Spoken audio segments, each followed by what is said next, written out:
दोस्तों, दिल्ली में रहने वालों और वहां गाड़ी चलाने वालों के लिए एक बहुत बड़ी खबर सामने आई है। दिल्ली सरकार ने अपनी नई इलेक्ट्रिक व्हीकल पॉलिसी 2026 से 2 फीट का ड्राफ्ट जारी कर दिया है, जिसमें पेट्रोल गाड़ियों को लेकर ऐसे कड़े फैसले लिए गए हैं जो आपको चौंका देंगे। सबसे बड़ी खबर यह है कि 1 अप्रैल 2028 के बाद दिल्ली में नए पेट्रोल टू व्हीलर, स्कूटर और बाइक का रजिस्ट्रेशन पूरी तरह से बंद हो सकता है। यानी अगर आप 2028 के बाद दिल्ली में नई बाइक खरीदने की सोच रहे हैं तो आपके पास इलेक्ट्रिक के अलावा कोई दूसरा रास्ता नहीं बचेगा। चलिए जानते हैं इस नई पॉलिसी के हर उस पॉइंट को जो आपकी जेब पर असर डालेगा। सबसे पहले बात करते हैं उन फायदों की जो सरकार आपको इलेक्ट्रिक गाड़ी खरीदने पर दे रही है।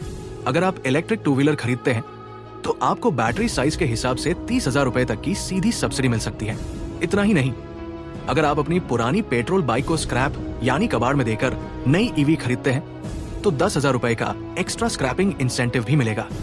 सरकार का प्लान साफ है, जितनी जल्दी आप ईवी पर शिफ्ट होंगे फायदा उतना ही ज्यादा होगा, क्योंकि ये सब्सिडी हर साल कम होती जाएगी। अब बात करते हैं कारों की। अगर आप 30 लाख रुपए तक की इलेक्ट्रिक कार खरीदते हैं तो सरकार आपसे 1 रुपया का भी रजिस्ट्रेशन चार्ज और रोड टैक्स नहीं लेगी। यानी रजिस्ट्रेशन और रोड टैक्स पर आपकी 100% बचत होगी। वही अगर आप स्ट्रॉन्ग हाइब्रिड गाड़ी लेते हैं तो वहां भी आपको रोड टैक्स में 50% की छूट देने का प्रस्ताव रखा गया है। कमर्शियल गाड़ियों के लिए तो नियम और भी सख्त है। जनवरी 2026 से ही कैब एग्रीगेटर्स और डिलीवरी कंपनियां अपने बेड़े में नई पेट्रोल डीजल गाड़ियां नहीं जोड़ पाएंगी। लेकिन इस पूरी खबर का सबसे बड़ा और विवादित हिस्सा है petrol two wheeler ban. Delhi में चलने वाली कुल गाड़ियों में से लगभग 67% टू व्हीलर्स हैं। सरकार का मानना है कि शहर के प्रदूषण को कम करने के लिए इन गाड़ियों को इलेक्ट्रिक पर ले जाना बहुत जरूरी है। इसीलिए 2027 से नए 3 व्हीलर्स और 2028 से नए 2 व्हीलर्स के लिए पेट्रोल इंजन का रास्ता पूरी तरह बंद करने की तैयारी है।